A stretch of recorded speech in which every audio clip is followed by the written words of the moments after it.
Life in Letters. The presenting sponsor of My Life in Letters is sprayplanet.com. This is where you go to get everything MTN colors, be it 94, hardcore, whatever it is, go check them out. They're also the distributor of Crink products, Posca markers, and Grog inks. So go check out sprayplanet.com right now, order something, and go make your mark. But without further ado, let's get into this next episode. My Life in Letters. Let's do this. We have on the phone today Bisco Smith. Super pumped up to have you on the show, dude, and honored to be able to learn more about you. I was telling you before the interview, I don't know your story. I don't know your history. We have some mutual friends, and so that's how we got connected. And your work is amazing, just straight up. Thank you, man. Yeah, Thank you so talking about your life in letters just seems like a very natural thing. And so again, thank you for being on the show. Appreciate it. Yeah, thanks for having me, man. It's Definitely. an honor. I'm digging what you're doing in archiving, man. So it's great to be talking. And I'm digging your work as an artist and writer. So that's also nice to talk to you on that level, Dude, thank you. It's humbling. And Yeah, so, I also got to just tell the listeners, I am sick right now. I'm sick as a fucking dog. I got a summer cold. It's not cool. Also, I'm on medication, just totally transparent. So who knows how this interview is going to go. But, and actually, we were talking about it before the recording, about how, we really like to dig on the early stuff so we can learn about just the things that happen, the experiences that happen that bring us to the work we're doing today. And you said that you're being really generous. You're like, yeah, I'm willing to do that. But you also want to touch on a lot of the work that you're doing currently. And so I think in this interview, we'll do our best maybe to jump back and forth with that. And so, but like you had said, we'll just let it take its natural course. Yeah, I'm open. Okay, awesome. And, and everybody that's listening that has heard before knows that I basically start with the same question and then we just have a conversation. And that question is about if you have some sort of a recollection or memory pre-graffiti, hopefully. You told me you started writing graffiti in 1992, around that era. And I'm just wondering if there had something happen much earlier when you were a kid with letter where it has some sort of an impact or effect on you that you can remember. Yeah, I'd say skateboarding really was my sort of step into what we call a counterculture or just rebel being as a young kid, Yeah. And I sort of timeline my life by where I lived, and I grew up in Massachusetts and then moved to Connecticut in 91. So my elementary school was Mass and my middle school and high school was Connecticut. Mm-hmm. So when I was in Massachusetts, I wasn't doing graffiti, but I definitely been skating for a lot of years, maybe since second or third grade. And I actually found some papers the other day that had old school logos on them, the independent, I was drawing all the skate logos. But I wasn't really aware of it as letters, I don't think. I think it was just something I was into that I always had been doing art and drawing, and maybe it just translated into that, know? Yeah, it makes sense. I did the same thing. And I think there's something about a well-designed logo that as a kid, you just wanted to mimic it. There's all those Pal Peralta designs that I was just jockeying so hard. Skating has the dopest graphics. Man. They really did. They really did. And this podcast has made so many connections between graph writers and those early designers, and then of course the consumers of it. And I guess so you were one of them. And so you found that skate culture in Massachusetts. Where were you living? What city? Andover, Mass. Mm-hmm. And in Andover, how was the skate scene? I was so young, man. I don't know if there was really a scene to touch on, some of my friends at the time skated, but it was elementary school. So I don't even think I understood the idea of a scene. You know what I mean? Okay. There wasn't we didn't go to skate parks and shit. We just skated in the neighborhood, Mm-hmm. And I don't even know where I got that influence from to actually skate, but somehow I ended up with a skateboard and, I was hanging out in the neighborhood where you could skate on the streets and get into mischief and stuff like that. But it was, they all go hand in hand. There wasn't a skate shop in Andover where you would go and see everything and get the things you needed? Not that I remember, man. I think it was I would get that shit mail order. What was that? California Cheapskates? Was that what it was called? You remember that? No, I don't. I was in California at the time, so we didn't have to do that. On the East Coast, we would get these little catalogs, California Cheapskates, and the graphics were dope. It was every single board, and you would have to mail order. I feel you have to I don't know, write it down and send an envelope with your skateboard or call a 1-800 number. You know what I mean? Yeah. Get it that way. That's fresh. Okay. That's pretty cool, man. So you were like being really proactive to like get your skate culture in. I guess, man. I yeah, guess. that's cool. And so then you said you moved to Connecticut for middle school. And so, and also you had also mentioned that you were drawing a lot. What other kind of stuff were you like drawing as a kid? I don't know, man. To be honest, like we've had guys talk about like they did comic books, like their own comic books, and we've had a lot of people just say. I wasn't into that. Mm-hmm. You know, the only thing I do remember clearly is that I used to take these like binders and I would design skyscrapers, and every floor would be like a different. Like one floor would be let's say like a skate park. The next floor would be like the game room. The next floor would be like the pool room. Like my dream of like a 60-foot skyscraper. And I should say I've always been intrigued by like city architecture because my father always worked in the cities. Like when we lived in Mass, he worked in Boston. When we lived in Connecticut, he worked in Manhattan. And so like I would spend time in these cities. And I think I found stories that my parents recently moved a couple of weeks ago. So I got like all my boxes of lights in my apartment and I'm going through them. And there's stories I'm writing about New York in second grade. You know what I mean? I've always sort of like romanticized about the city and the architecture. And so going way back, like that's the one I do remember that clearly, like just page after page. That's pretty like cool, man. Designs, like fantasy skyscrapers with like everything in your world in them. That's pretty dope. It was cool, but definitely not letter related. You know what I mean? Yeah, no, but that's what you were. That's what you were drawing, though. And I think there's like value to us like talking about that, right? Because one of your fans could be looking at your work right now and be like, "Yo, I see those skyscrapers in there." You know, like you just never know. And so I think it's cool to talk about. I wonder, like,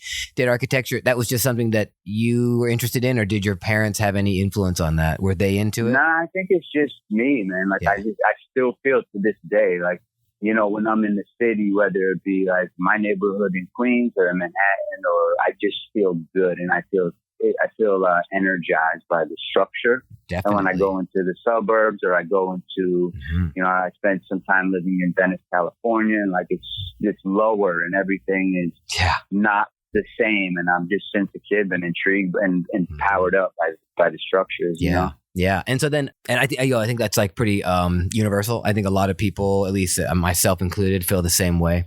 I was like in the suburbs of California, like near San Francisco, and we go to the city and it was just like, you know, you just see the skyline from the freeway and you're just kind of blown away as a kid. Totally. And so, you know, I'm interested in then Connecticut, and you moved there. You said middle school. So do you remember what year that was? I'm going to say 91. Okay. And you said you started writing in 92. So Connecticut, was that an introduction to graph for you? Totally, man. 100%. And I'm sure I had been aware maybe previously, like, in terms of writing on shit, like as a skateboard kid and sort of this neighborhood I was skating and hanging in Massachusetts, like we would get into trouble and I'm sure we wrote on shit. Like I feel like even Bart Simpson was doing graffiti, so maybe we were doing graffiti like on like a stupid level, you know what I'm saying? El Barto. Yeah, definitely. Yeah, exactly. Yeah. You know? And so you never saw any graffiti that you remember in Boston before you guys moved? No, but I remember kicking it on train tracks, like, and that's a very sort of that ties into graffiti. But as a kid in Massachusetts, we would hang on these train lines, and I've always had like an affinity for train lines, even before graffiti came in, you know. But Connecticut really was like the intro, man, because where I lived in Connecticut, it was an hour from Manhattan, and the train lines, really, I should say the highways, like were fucking destroyed, you know. Right. And they were, New York just bled all the way through Connecticut. Connecticut had its own vibe going, and it was just like, it was lit up differently, you know. Yeah, definitely. Where were you living? What city? Fairfield, Connecticut. And so, you said you're an hour away, and exactly that. That was like a big era of freeway bombing, right? For New York City, and of course, it bled up. And so, I'm curious about what maybe your first. Oh wait, actually, pull back, you're talking about train tracks. What about the like kind of, let's call it train track graffiti for now, because there's a lot of different terms for that. I've heard people call it like stoner graffiti, hobo graffiti, whatever it is, right? And just like regular like punk rock and roll graffiti. Was that stuff on your radar when you were hanging out on the train tracks in Massachusetts? Nah, not at all. Okay. But then you get to Connecticut. It's 91. You're in, what are you in, 8th grade, 7th grade? 6th grade. You're in 6th grade. I started middle school. Yeah. Which is sort of easy for me to time on my life because, you know, as the school changes, like elementary, middle, to high school, I can easier for me to look back. But yeah, it was going into 6th grade. Which, you know, like young men are just like looking for things, you know what I mean? So then you just see graph. Was it the freeways that you noticed first? Well, no, I mean, I'll say like I got there as I didn't know anybody, right? And like I can clearly remember like the first crew of dudes I linked with in 6th grade, I still kick it with to this day. Like they're still the homies, you know? That's awesome. And yeah, it's amazing, man. And it's very special to have. And we all moved into New York City for the most part. So, you know, I see a lot of these dudes all the time, but they were all skaters. Like I linked with this little crew of skate dudes in 6th grade. And together we like skated, we got into graffiti and we went the whole, you know, still to this day. Like, but and so it was those kids. Were they writing graph? Were they tagging when you met them, or is that something that you? Yeah, I mean, no, nobody was really writing when I met them. I don't think. I think it wasn't on our radar yet. We were skating. I would say we probably were writing on shit, but not like tagging. You know what I mean? Like, so you had a pen and you would write independent trucks on a bench or something like that? Yeah, exactly. Like some bullshit like that. But I don't think we knew about the idea of getting up or anything like that. Okay. You know? And then, well, I guess then when did you get that understanding of what getting up was? I don't know the exact on that. Like, I'm not really sure when it hit, but there was an era, and I can remember like when everybody had black books and it was like the thing to do. Like, you know, the football players, the jock kids that, you know, back in the day, you was like had a jock, whatever the fuck your little crew was. Sure. But I feel like everybody had black books. And it was a thing in Connecticut. And, you know, there was like a big hardcore music scene that was happening. And the skate scene, like where we grew up, we would all go hang out downtown in this little green and we would skate all day and chill. And people from our city next to us was Bridgeport. And Bridgeport was like a city proper and it had its own graffiti vibes going. And there was some really dope writers out there. And you know, some of that would intermingle with us in the town next door. And you know, some dudes would bring things. I don't even know if it was I don't know who got me into it, but I will say like a big influence around that time was Bishop. And you know my man Bishop from Lowbrow. So I know Bishop since 7th grade and he was, I think, in 9th grade and he would come hang and he was like the dopest for sure in Fairfield, Connecticut, hands down. Okay, dope. That's cool to hear. Yeah, like he put me onto a lot of shit back then, not in like a mentor-y way, but just to see it. You know what I mean? But you said that you were in 7th grade when you met him, and he was a freshman in high school. I think so, something like that. And you had also said that, like, was the Black Book era? Was that in junior high, or did that come to you in high school? Oh, I was junior high. Oh, yeah, because you said, that's right, 7th grade. Okay, so everybody at your junior high has black books. And people, like, were you seeing, like, tons of different styles in those black books? Was it, like, bubbles that, like, I've heard a lot of, you know, girls doing bubbles was something that influenced a lot of people, their bubbly letters. And then I've heard from a lot of hardcore guys from that era, from that area specifically, that they were seeing hardcore kind of looking graph being done in books. What were you seeing both, in those black books? I wouldn't draw a line to like the bubble letter, like the love bubble letter competition book shit. I don't know where I would draw that line to. I definitely seen a lot of toy shit, that's for sure. Like everyone was on their toy game back then. Well, but also I do just remember like tons of influence from New York City, right? And like just so much, having had multiple waves of graffiti already, like several generations. Yeah, but not really like understand. I don't even know if there were some dudes out there that were like crushers, but I don't know if at the time. Yeah. That one thing I clearly remember is that we would go to our public library. And this is like at 6th, 7th grade, like you chill after school and you end up for where we were at, like we go to the library and like bullshit and, you know, get chased by like authority and stuff like that. But we would go into the magazine section and get the source. And for like 2 or 3 years, we would fucking take every source and cut out the back page of Chino was, you know, and we would fucking chop those out. We would tape in our black books and we would study that shit and like sort of use that as a guide to what was happening very early on. You know what I mean? I think that was one of the first, for me in my mind, like one of the biggest like realizations of what this is actually. It was definitely via Chino, which, dude, that's, you know, I see that guy now and like I just always feel like, dude, you fucking changed my life, man. Yeah, man. I mean, appreciate that. I hope he hears that story because I'm just, the vision of that is cool. The little ass kids, 1991, you know, cutting out the source back page and gluing it into their book. Like that's hilarious and awesome, you know? And so, you know, also I was curious if, because you mentioned hardcore, I wondered if the hardcore scene was something that you gravitated to in as early as 7th grade.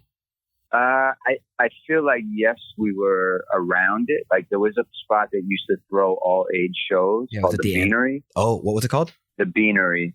And we would paint the walls in the back, like illegally, but that's where we kind of started. Like, I feel like I can remember my homie Leia. I don't know if you know Leia, Leia, but he's an amazing painter. I feel like I can visualize his first burner that he did back there. And so that's where the shows are happening. I've always been into like a hip hop dude, like definitely through and through. That was my thing since like, you know, elementary school really. But all my homies were hardcore dudes, like in bands, would go to these shows. So the scene was there, the culture was there, and definitely the graffiti was there. And we would meet cats from other places like New Haven and, you know, around. And because I was around Bishop and some of these there was like an older crew of writers that we all kicked it, and you know they would bring different people around. But I definitely would say hardcore was for sure like a hub of learning. And I've heard that from several interviews about the club Anthrax, right, where like a lot of people were going. And there where's was that, like, Norwalk? Is that Norwalk or New Haven? I think maybe that was it wasn't New Haven. I think maybe Norwalk. I'd have to double check, but I guess there was it wasn't a Futura piece in there. It was a Vulcan piece. There was a Vulcan piece painted at the entrance. And there was just like, I mean, I've heard a lot about the bathrooms just like being bombed. And it sounds like you were seeing that at the Beanery a little bit. You were seeing... Kind of. I would imagine it's way more toy than what was happening in Anthrax. I mean, you know, like a younger crowd. You know what I mean?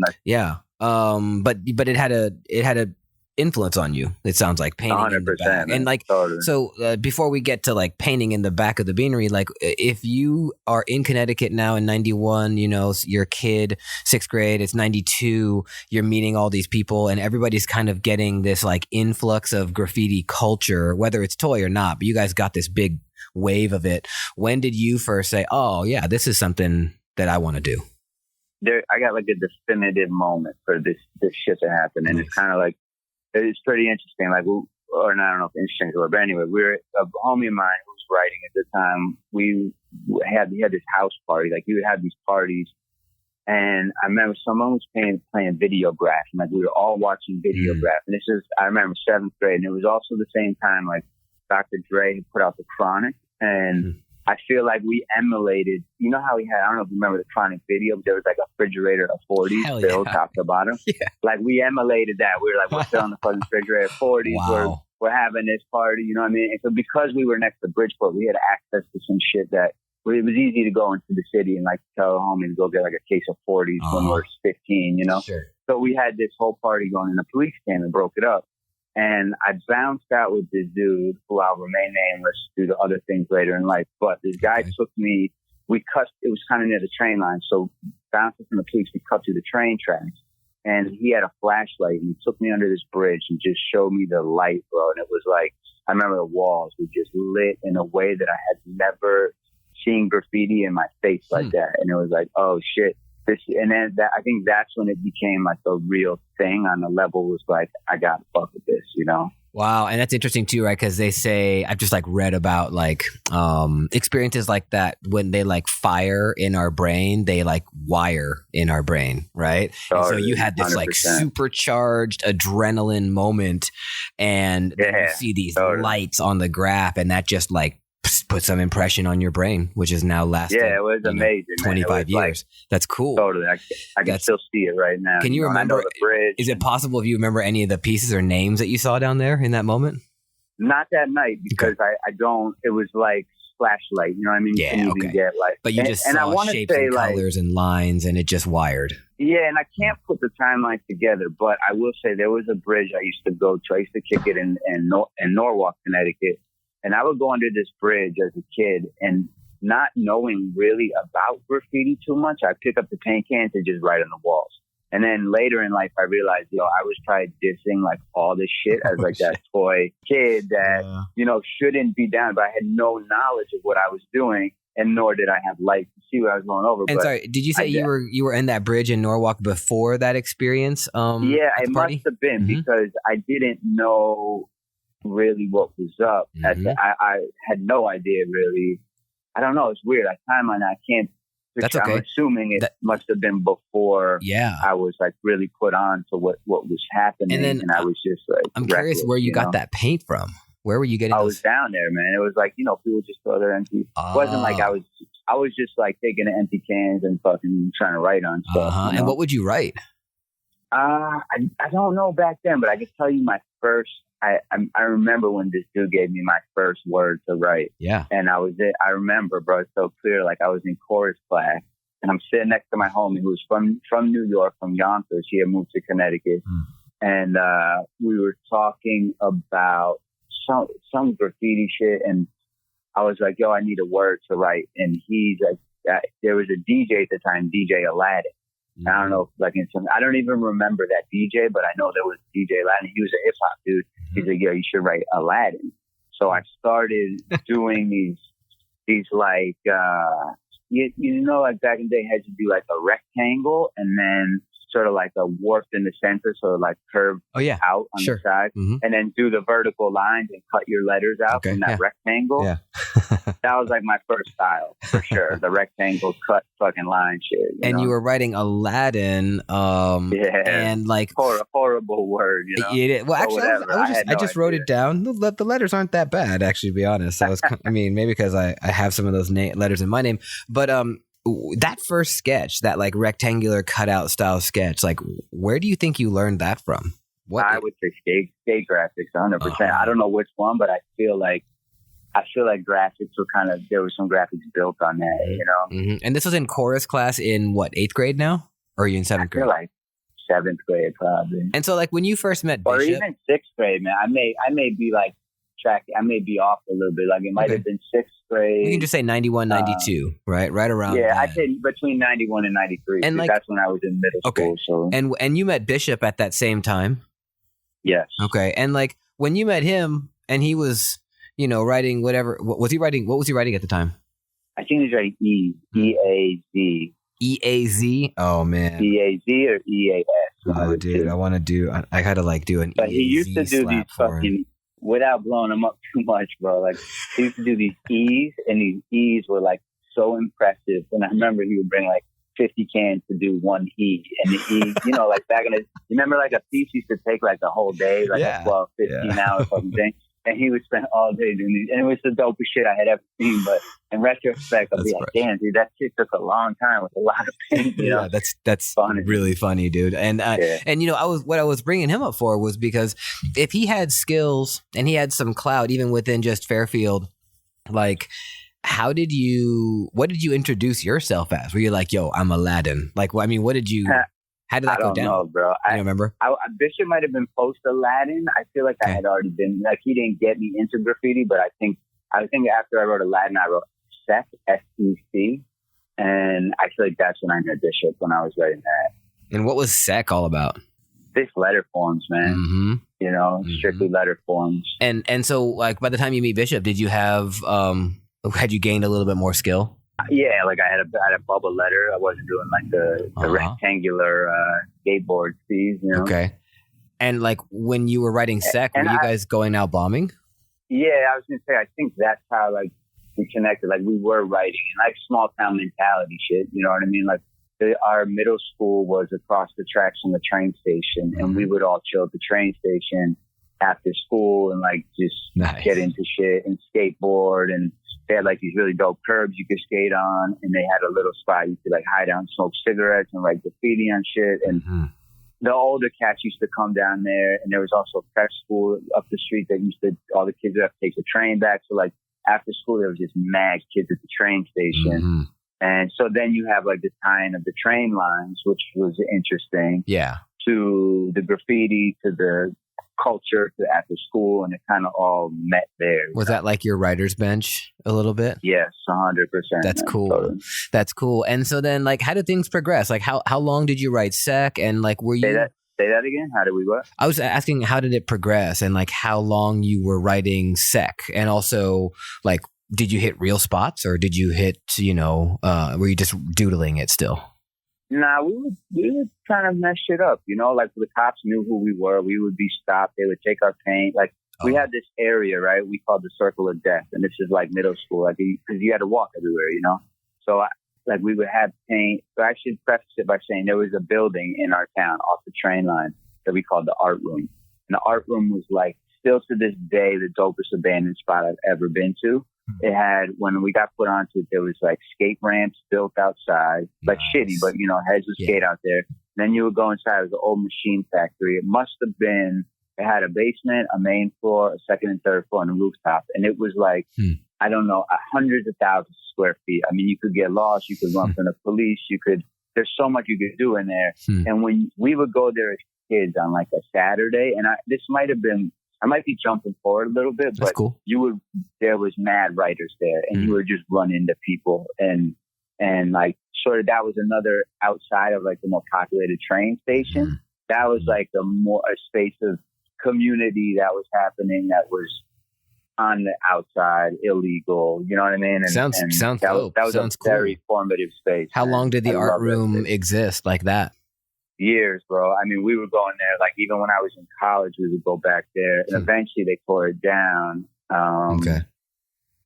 But it was there for a long time. And the people were piecing inside? There were like walls obviously everywhere. Serious burners, man. Serious burners were happening. So we were able to like literally look at some of those burners, and then paint our own shit, and it was and we would get ragged, like we definitely got ragged by the older cats that wouldn't let us live. Who were some of those older cats? Like, and who was putting those burners on those walls at the art room? I still got some. I still don't dig them, so like I don't even want to give them light. I'm trying to be real. Like I'm just on that shit because they're still kind of trying to do their thing and whatever. So that's how I am. But I would say like some of the dopest that were burning. There was this dude Herb and Sil.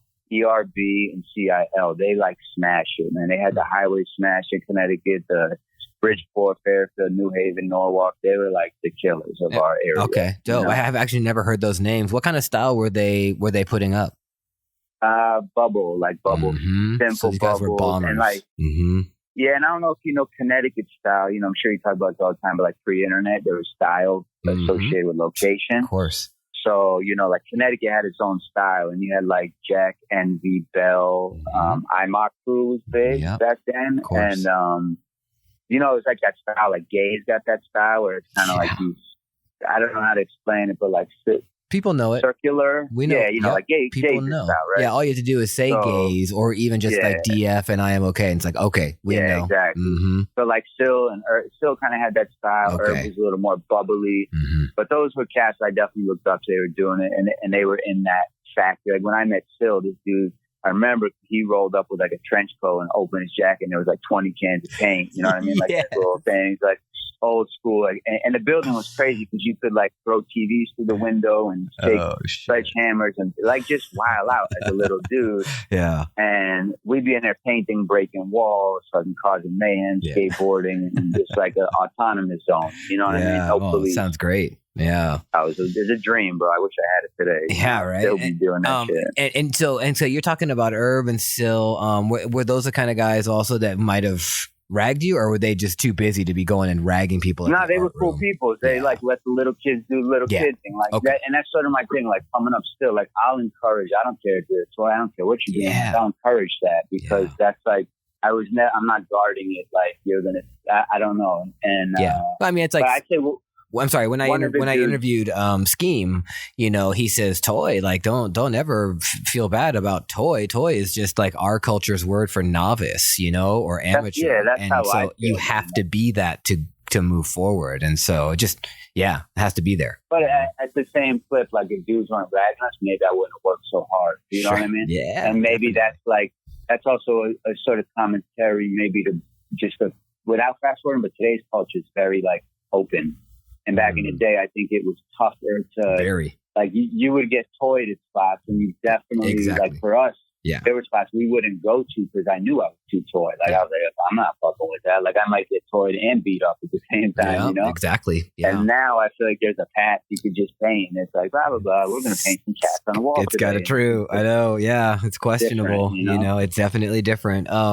But so back in this era, when I was going to ask you about the art room, was that the kind of place you would go often to practice and get up? Like, would you be there weekly painting? Oh yeah, totally. Mm-hmm. We would cross the tracks and get like a steak and cheese sandwich and go right back. And we'd be there for, it was so open and easy that we would be there, I don't know, 12, 15 hours. Like we go there after school. We used to paint at night and then go on the roof and chill. Like it was the spot, you know? And then did that also give you kind of the guts to then start venturing out and hitting like trackside walls or like really doing bombing? Yeah, we would paint the train lines, you know, for sure, because it was right there. And we used to have this little route we would do from one spot and then walk the tracks for like 2 hours and end up at the art room and chill and take the ticks off us on the roof, you know? Yeah. And then like just like chill out there. And yeah, it was a very, very awesome place, man. And did you write sec throughout high school? No, I started writing, I'm trying to think. No, I think when I got to high school, I started writing BISC 1. And so talk about that. Like, how did you come up with Bisc?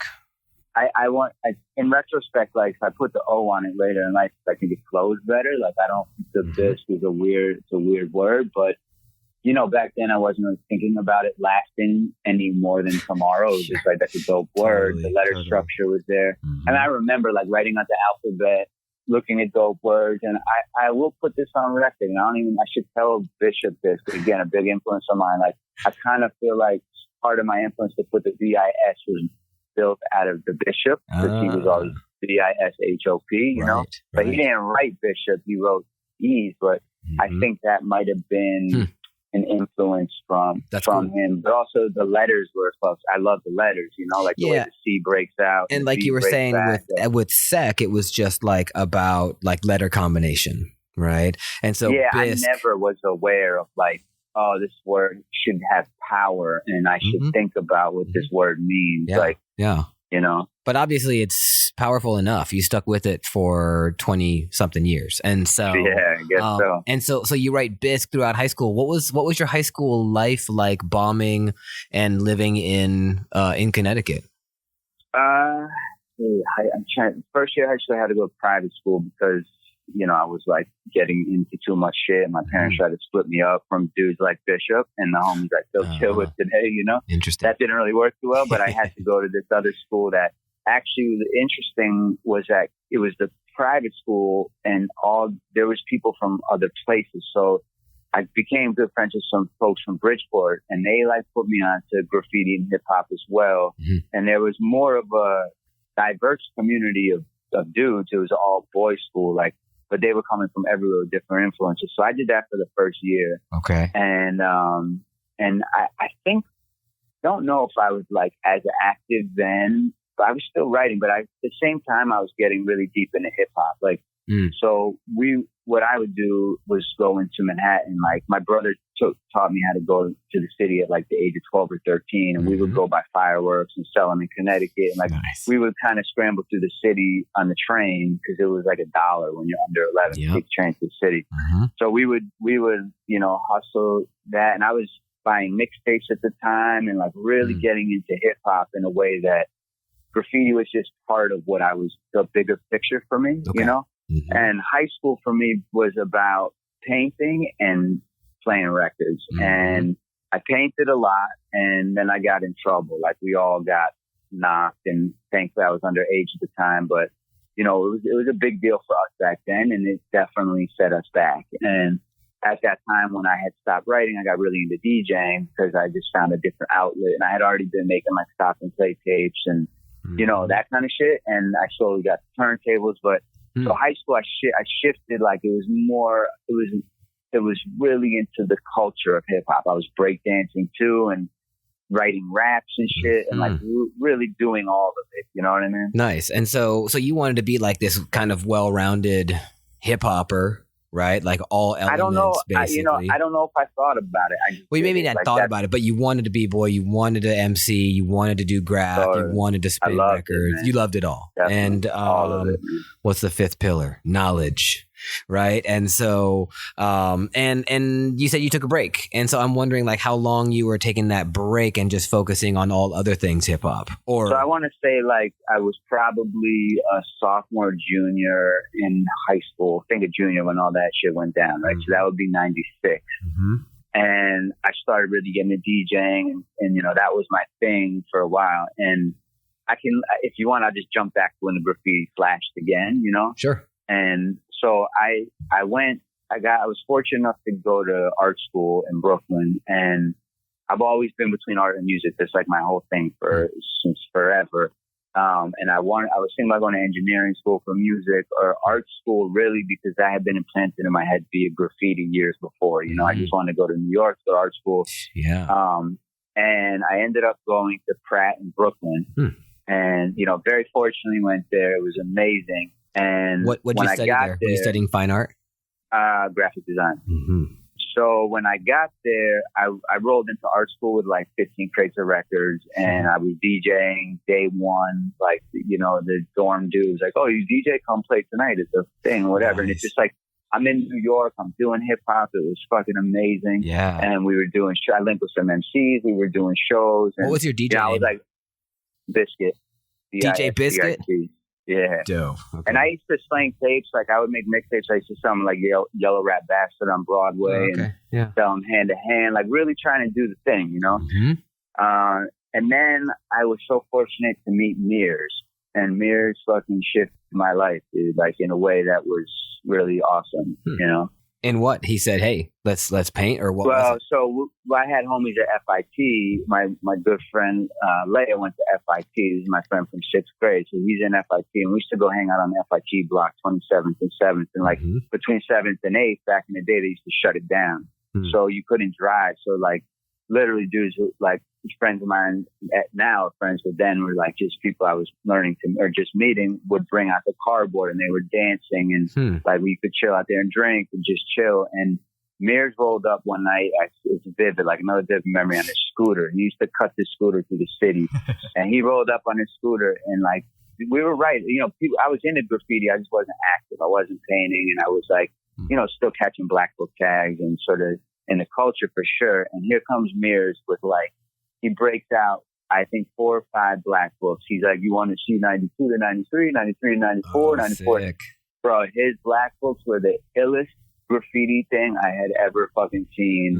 And I mean, he had page out, like his pages would fold out 5 pages connected, and he would have like 4-foot burners. Wow. And they're like glow in the dark and shit. And it was just like, fuck, it blew my mind, bro. It was like the same thing as that flashlight moment. You know what I mean? It was like another one. And I was like, wow. And then I think we took Mears out to a spot in Bridgeport to paint called Fame City.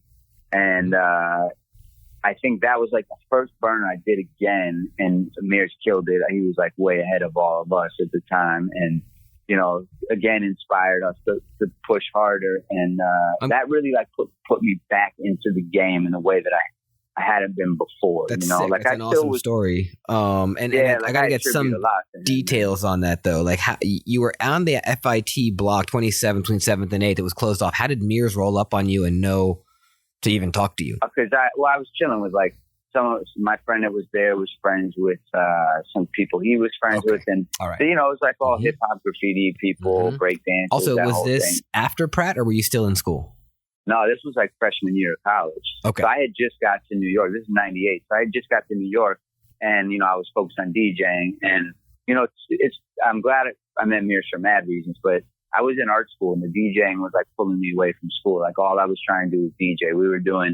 Like I said, like we were doing shows with some really dope people. There was things happening around. Like I could easily see myself dropping out of art school to do the music, but thankfully graffiti got me sparked enough to like enjoy making art for, I don't know, it just all kind of fed itself. You That's know what awesome. I mean? And I mean, the graphic design. So, like, I'm just curious because, like, I know people from Pratt, and I almost went to Pratt. I'm interested in, like, when you started.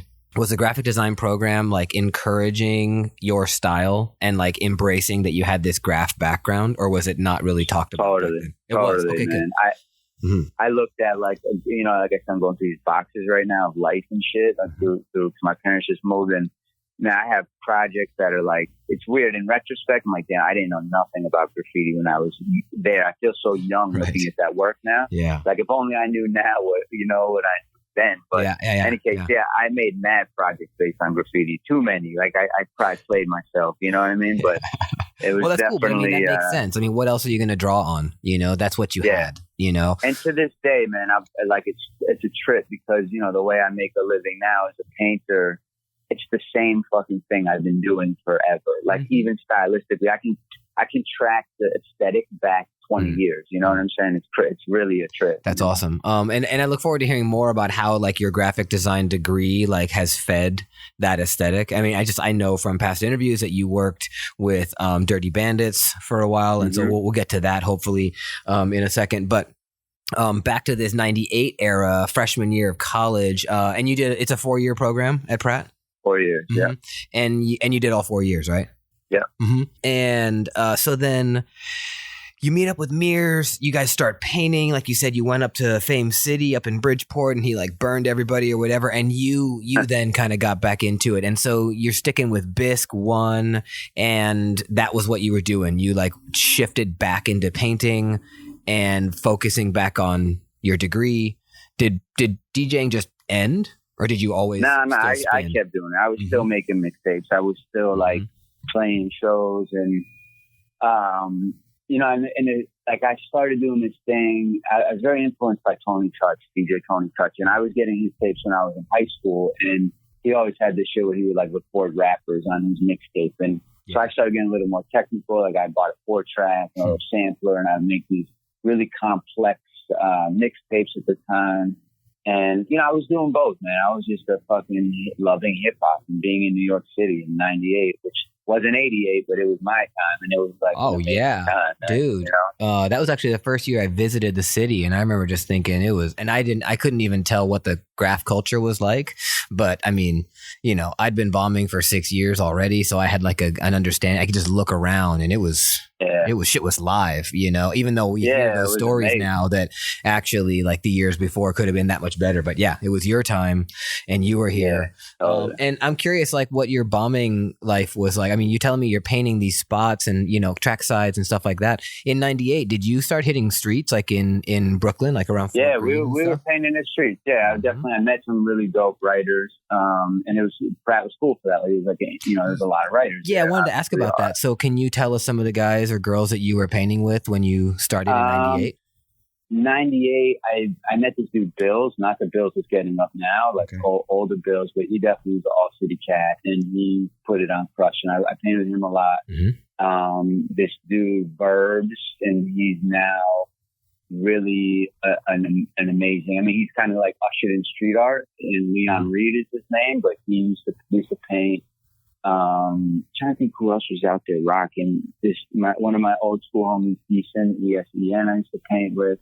But, you know, we would just like, it was the type of shit where it's Brooklyn. Like, you could take a bodega bag and put 3 cans in it and walk around and just catch cash for hours, man, you know? And we used to paint good. Like that. Like, and I was really into it for, you know, like street bombing was definitely something I loved doing back then.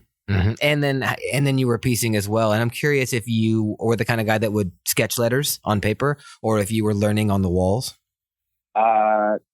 I'm not. At some point, I stopped sketching, and I want to say it was like mid college. I kind of just gave up sketching and started freestyling everything.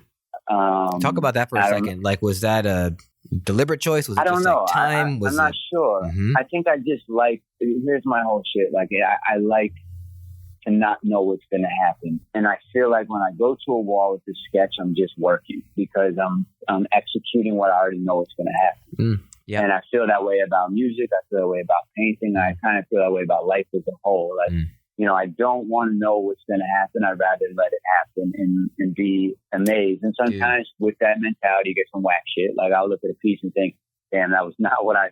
Yeah, but now I see that. I make a comparison to your work now, and just seeing overlapping letter forms and drips, and it all looks very in the moment, and super, super inspired. So I think I strive for that. I like that. I like that idea of what did you say? Of being surprised? No, was that the expression you used? I'm intrigued by like what I don't, when I don't know what it's going to be. I don't know the word I use, but I always think about, like back in the day, like I post 9/11, right? I remember dealing with like anxiety and fucking life in New York City post 9/11. And I think around then I realized the beauty of making lines with spray cans and like the focus. When you're really focused, you forget about yesterday or tomorrow. You're just in it. And that's when that's when all good art happens. You're dancing, when you're painting, whatever, like when you're really fucking in it. Yeah. And I love outlines for that reason, because like when you're outlining a piece, you just trust you're going to hit the next corner, next corner, and you're in it. Like you can't really think further. Right. And I learned through that, and also like freestyle rapping and shit. Just like being in the moment for me is the best moment. And I would try always to do that with my work. I agree, dude. And I think it's like the hardest place to be for most people, because we're constantly caught up with our baggage from yesterday or looking towards what's going to happen on Saturday. And it's like you just have to be in that moment right now today and like be in it and try to enjoy it. It's hard. It's tricky. I struggle with it all the time. It's a practice. It doesn't, for me, it doesn't just happen. Yeah, no, you're right. And it takes discipline, I think. I wanted to talk to you since you mentioned 9/11, because we've never talked about 9/11 on this podcast. I moved here a month before it. I moved here August 10th, 2001. And so on September 10th, 2001, my girlfriend and I at the time went out. We partied all night. We're like 1 month in New York. We're here, blah, blah, blah. We stayed out till like 4 a.m. We were living with my sister. And at like 7 a.m., she like shakes us awake, and says, you got to see this TV. And we were in Fort Greene, actually. And so like we didn't believe it and went across the street to the park and saw the second plane hit. And I had been bombing, like not a lot in that month that I first moved here, but a good amount. I was like, I had connections to people. I was painting with Setup and KCW guys. And I'm telling you all this because I'm curious about how graph changed for you. Because I even just remember, since I mentioned Setup, I called him one day and I was like, yo, we're going to go bombing. And he he laid into me. He was like, yo, man, you can't be saying that word on the phone now. Yeah, right? So bombing. I think I never said that word. I never written that word on my computer or said it again. And so there were all these little things that I think changed in New York City, specifically after 9/11 when it comes to the graph game. And I know we're jumping a little bit, but actually not that hard, I guess, because you were in college during 9/11. So how did that affect you going out and you making graffiti? I mean, I would say, first of all, it affected everything. You know what I mean? Like on every fucking level, internally and externally. And it just felt like you couldn't go explore in the tunnels anymore. I didn't. You know what I mean? Like there was a time where I was kind of getting into that and like trying to go underground and play in the tunnels and shit. And like that was just for me. I just wasn't even trying to get the terrorists fucking whatever get call goes in and the helicopters come. Right. And that was the fear too, was that the feds were everywhere and you couldn't move a muscle. And it was a big deal. Like if I saw somebody creeping through the tunnels, I mean, I'd be shook too back then. So I think it definitely changed it. I also at the same time personally got wrapped up in New York a couple of times around that era. So for me, the anxiety behind writing really shifted. So it's hard to pinpoint if it was the 9/11 or like getting bagged in New York. But I will say like 9/11 just made shit way more, like there was just more police, man. There's police everywhere. It was a different vibe. But I was thinking, it was interesting. I was telling the story the other day. I forget why I was telling you. I think I was reminiscing on the times like when Brooklyn, we would go to these parties, and after the parties, or during the parties, the streets would just be getting smashed. Like you look out a window or you go outside and you had like the RTH cats were out there. I'm just like mad people were out, and we would just destroy the fucking streets. Like it was like from a loft party to 55 fillings happening on the streets. It was amazing. But then, so I had this memory of like going to one of those parties, we were painting the street, jumped in the car, we had like beer and paint on our hands. I'm sure other things were in the car with other people.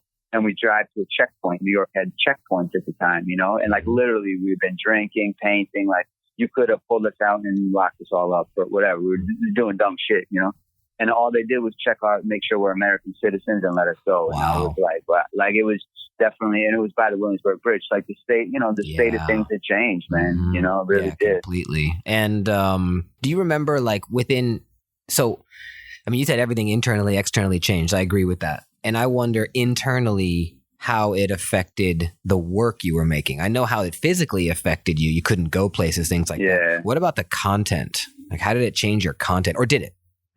It did. I mean, I'm a pretty socially in tune person, I think. Like, and if I look back at the work I was making art school at the time, or like what I was writing raps about, because I had just like, I really was like growing into becoming an MC during college too, more like taking that art seriously too. So I started writing more about that. And I think, yeah, like really, I'm a socially charged, and I don't know if I was before that. You know what I mean? Like I was aware of like police brutality and all the crazy shit that happens. But I think that moment really definitely shifted things in a way. And, and do you think there was like a visible thing? Like, could we have seen that your letters went from, I don't know, I'm just saying, sharp to rounded, or I don't know, was there like a stylistic shift that would be obvious? I don't think so. Okay. Not that would be reflected. Did you start writing more or less rhymes after 9/11? Probably more, man. I think I recorded a song like the next day, because it's always like, I love graffiti, but I always felt like graffiti doesn't say enough. Like, and I don't paint pictures. Like for me, it didn't. Like, I don't do characters. I don't tell stories. I like letters. I like but that's style. That's crazy that you say that, because you tell crazy stories. You tell dope stories. Like your pieces now, they're your poems, right? Oftentimes. Yeah, exactly. Or quotes. So that, well, they're my raps. I'm just writing my raps. Like that's sort of where it all. So so your work is it's heavy. It's rich in storytelling, you know? Oh yeah. Now it is. But back in the day, I was just doing burners. And I love burners. I love proper burners, you know? Yeah.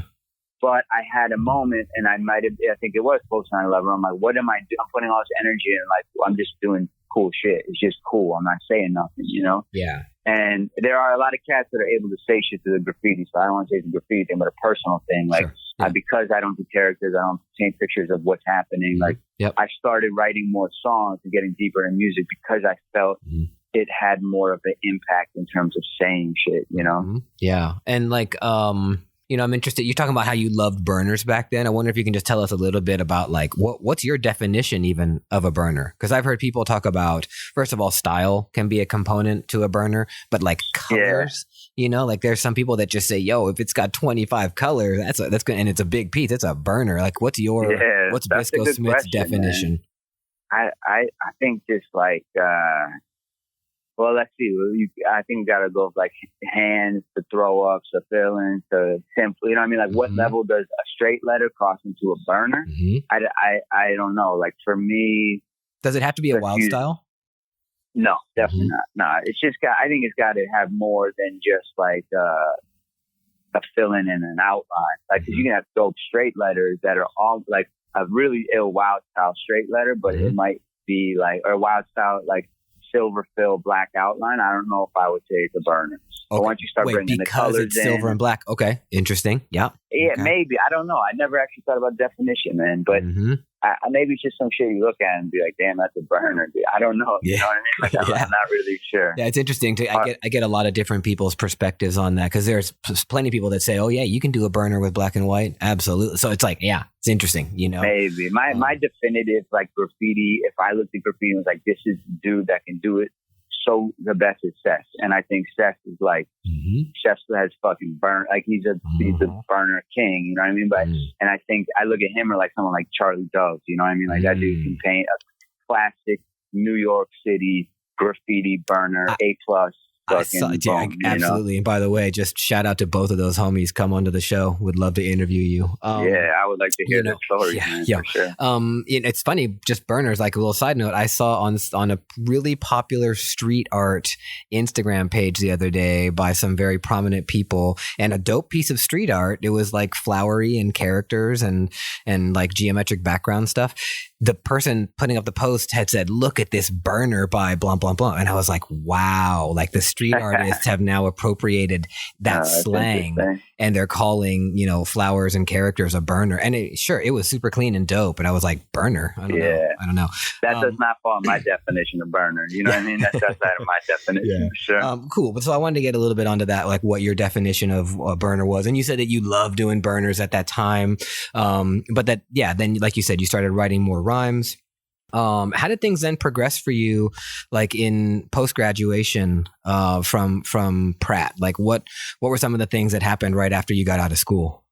Like my monumental shift was I started working with Def Jux, the record label, and that was a big one for me. I started doing design for them, and like, what were you designing? Were you doing like record? I did a lot of record covers for them, but when I first started, I remember I was like, after 9/11, bro, like anxiety was crazy. I literally, quick little side stories that like, there was one night I was rapping and I was at a homie's crib and like, I couldn't breathe. I had anxiety. I couldn't eat food for like 3 weeks. I got like 9/11 happened. I got robbed. I got bagged. All this shit happened. And I was like, my life felt fucking crazy. And we went into the train tunnels that night. And like, I left feeling fucking golden again. Like, and I learned that you got to move the energy. You know what I'm saying? Yeah. So but I was like tripping and I was just trying to bug out. I was bugging. Like, what am I going to do after school? Where am I at in life? Like, life is fucking crazy right now. And I had this Cannibal Ox record CD. And on the back, it had the fucking phone number for Def Jux. And I was like, I'm not a proactive individual. Like, most shit just comes and I let it come as opposed to try to make it happen. But I was like, fuck it, I'm gonna call these guys and see if I can get an internship because I want to work. I love this music. I love what's happening. And what Def Jux was doing at the time was like, you know, they were so amazing, underground, bro. And they just, everything was fire that they put out. Like, everything. And I was in tune to the underground. Like I was working in the underground a lot of aspects, and you know, so I called Jux and I spoke to the label manager, and then I went to my homie Sec 3, SEK 3, YMI dude. We went to his crib that night and I was telling him like, yo, I'm trying to get this internship. And he right away was like, oh, my man's the label manager. Let me call him. And he linked it up. And so that just turned into this amazing, like, that sort of set my path in terms of design. Well, yeah, that's cool too, because you're like in a really great part of the culture, right? This like kind of, did they call them, were they just a label at that time or were they bigger than a label? Yeah, they were. I mean, the rappers were a crew for sure. I would look at them as like a crew, but I was working for the label. But it's like super, like for people that don't know, because not all of our listeners would know, like they were just putting out really fresh rap, really, really, really good hip hop music. And it had a mystique to it. And they had connections everywhere. Like you could feel the graph connections. You could know that they are tight with the best B-boys and other stuff, fashion. Yeah, I mean, Phase 2, like me and Phase collaborated on a bunch of shit because Phase was like LP, who, for those who don't know, Run the Jewels, that's killing it today. Def Jux is LP's label. Yeah. So Company Flow. L always, like he always brought Phase in to do the artwork. Yeah. So on a graffiti level, like, you know, that's how deep it goes. Like he was bringing in the OG, you know what I mean? Yeah. And I think, so like, that's a really interesting first job out of school. That must, how long after you graduated did you get that? I mean, I worked with them while I was in college, my last year of college. And then I got out and they were like, yo, we can't hire you. And I just couldn't work free at the time.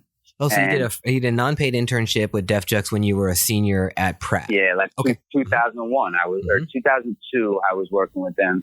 And then I graduated and like, I think it was like a 6-month hiatus until something shifted with their designer and they brought me in. And then I freelanced for them for, I don't know, like 10 years or some shit. Wow. Like a long, for the maybe not 10, but like the extent of the label until the label became defunct. I was working with them, and a lot of those relationships I still work with today. You know, and actually, I want to ask you about one in particular. I want to ask you about Phase 2. Like, how did you first?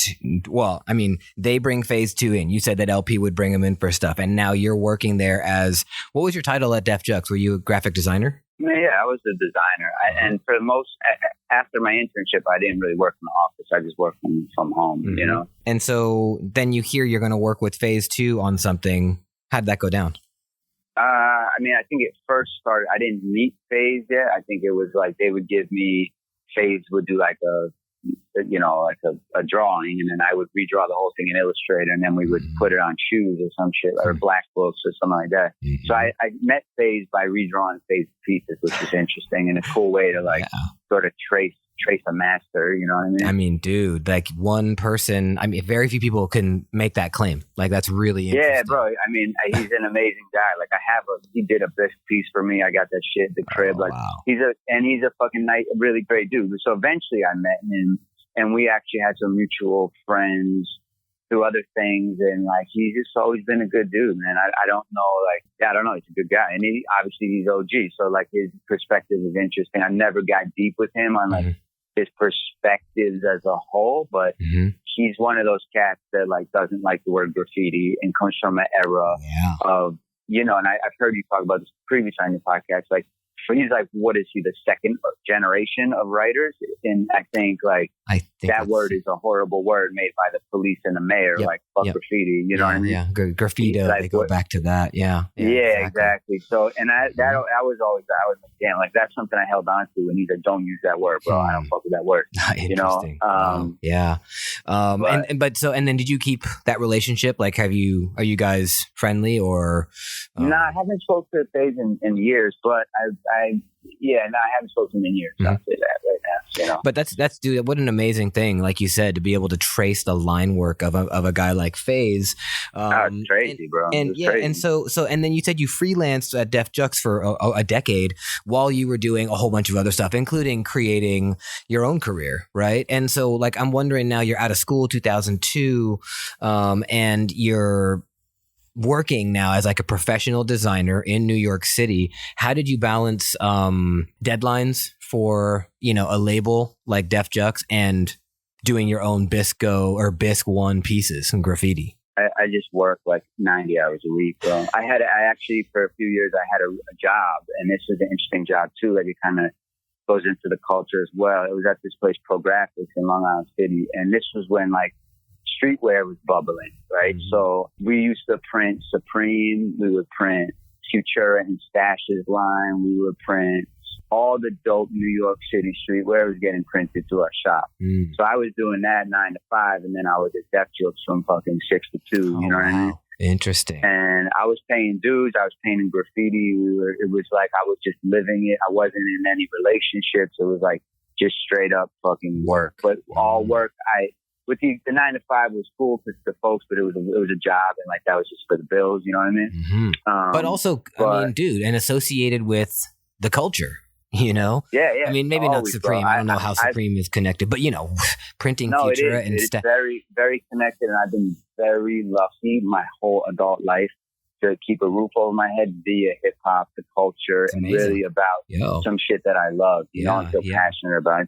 It's an extremely fortunate chain of events, you know what I mean? It definitely is, dude. And these things don't really happen by accident. You sacrificed a lot. 4 years of college. Most people that in our culture, in our community, don't make that sacrifice of 4 years of study, And I was fortunate too, you know what I mean? It was like definitely fortunate. Because also a lot of people that do 4 years, and I'm not trying to say that college is for everyone. A lot of people do 4 years and they don't get anything out of it, and they don't get any work out of it. So, but in your case, it sounds like the graphic design training from Pratt has super paid off, right? So you're working for Def Jux, and you're working for Pro Graphics, and you're seeing all this. Did you have any connections or any interactions with either Futura or Stash since you were helping to print out? No, I never met either, man. And Futura is like one of my favorite, man. Like, I love Futura's paintings and Stash. We have great mutual friends, and it's interesting. Like, just to kind of jump forward and touch back. Like, I'm in New York City now after leaving for a bunch of years, and I'm here as a painter, as a fine artist. And the whole time previous, when I was at Jux, I was just designing. I wasn't like trying to make a name for myself as an artist. I never thought about being an artist. I was a graffiti writer. I didn't care about the galleries. Mirrors put me in a few shows, and but it was never a thing. Like, I never looked at life like, I'm going to make paintings when I grow up and shit. Like, so I'm back in New York in a different element. And I think being here again in a new sphere of life look the same. I think it'll be interesting. And also I get to be around some of these cats that I really look up to in that regard and connect with you as Future and Stash. You know what I mean? Definitely. And, part of me feels like, this is a good place to take a break because you are out of school. You have these 2 new jobs. So you're starting this like very professional career that has all these elements put in place, all these building blocks of graph, hip hop, skateboarding, all of these elements came to play, got you to Pratt, you get out of, and then you get entering into these, these new areas of expertise, like I said, Def Jux and printing clothes. And then, you transition in doing fine art. And I think that we should touch back down the road this year and do a part 2 and really dig into all the Bisco Smith work, which is that's different. That's grown up time. It's not just Bisco, Bisc 1, right? Yeah. Cool. So that's been awesome, man. It's been a killer discussion. Thanks, man. Yeah, it's fun to unearth the memories. Yeah, man. Not stuff I get to do every day. And you said you were like, I don't know if I'm going to remember stuff. You pulled up some cool stories. And again, for the other thing we always do in every episode is we want the artists to get some more shine, right? We want our listeners and our subscribers that don't know you to go and find you and follow you and buy your work. Where's the best place to do that? Where can we find your work online? Bisco Smith, everything. Instagram is Bisco Smith, website. That's really it. Those are the best spots: Instagram, my website. And if you want to track through some, I put out records for years. You could just Google and follow that. There's videos and all. Would that be DJ Biscuit or Bisco Smith?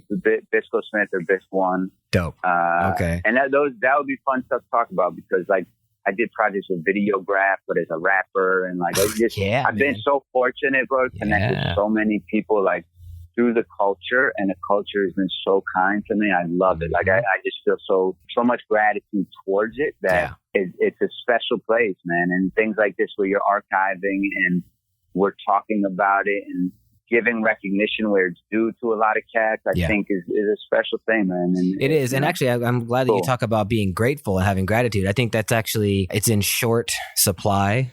I think also in our community, there's a lot of just animosity and jealousy and stuff. And so I think people should just be grateful for what they have. Also, those are the people that you want to work with. I just think about how we didn't touch on it. We'll talk about it, but how you got to work with Dirty Bandits, friend of the podcast and former guest here. And, I know her and she doesn't work with people that aren't awesome and grateful, because no one wants to have an ungrateful person on their team in their office, just nobody, And so anyway, I just want to make that point that obviously you are grateful and that brings in more work. So dude, keep doing you. Thank you, brother. And, I'm curious if you have anything you want to plug. Do you have any upcoming shows or anything about to drop that we should talk about? Your episode is going to drop in mid-September. So what do you think would be going on with you then? I don't know. I got some things on bubble, but nothing I kind of want to just throw out there. But I'm always working, man. I'm trying to show work and trying to just continuously be productive and creative. So if you just tune in or anybody chooses to tune in and feels intrigued, follow along. And I hope the work sort of transmits energy on the good side of life. It's a crazy time, man. And it's up to us to make shit feel good and smart and I don't know, man. I'm trying to work towards the better of things. I know how to. That's all. I mean, you said you had a social thing, a social guide early in your work, and I see it now today. And you're right, dude. It's kind of, we're living in, almost just horrible times, if I could be honest. It's impossible to open up your phone and look at your news app and feel anything but sick to your stomach. So yeah, art may save us, I certainly hope so. Totally. Listen, man, again, I'm really, really blessed and honored to have you on the show. It's been great, and thank you. Thank you, man. Likewise. My Life in Letters is looking to grow and expand our team. If you think you're right to collaborate and partner with us, please drop us a line at either mylifeinletterspodcast@gmail.com or send us a direct message at our Instagram page at My Life in Letters podcast. My Life in Letters is recorded live in Bushwick, Brooklyn, USA. Our sponsor is sprayplanet.com. Our producer is Christopher Piccioni. Our videographer is Jordan Miller for Way Up Creative. Our intern is Jessica McGarr. Our theme music is by Fonte. And my name is Adam Fujita. Thanks for listening. Have a great day. Peace. The language of letters.